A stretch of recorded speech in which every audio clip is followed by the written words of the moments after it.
El 19 de agosto del año 2015, en la Consejería se empezó a diseñar lo que hoy traemos aquí. Este martes ha sido aprobado por el Consejo de Gobierno de la Junta de Extremadura un convenio con la Universidad de Extremadura, un convenio en el que empezamos el nuevo modelo de política forestal de esta comunidad autónoma. Un convenio que tiene un montante de 409.000 euros, en el que va a trabajar la universidad junto con la consejería.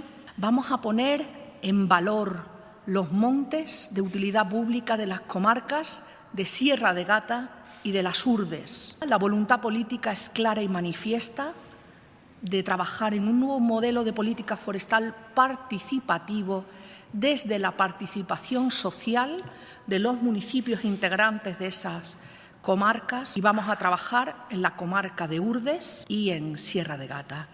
Queremos que la gente de los pueblos hable y diga cómo podemos mejorar, porque al final esta es quizás una de las medidas más importantes que tome la Consejería para evitar el despoblamiento en las comarcas de Sierra de Gata y en las Urdes.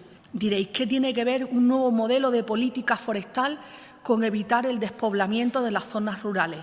Mucho. Si los montes de utilidad pública, si los montes de las comarcas de Sierra de Gata y de las Urdes son sostenibles, generan empleo, generan riqueza, la gente vuelve a vivir de ellos y a trabajar en ellos, evitaremos que la población se vaya de la comarca de Sierra de Gata y de las Urdes.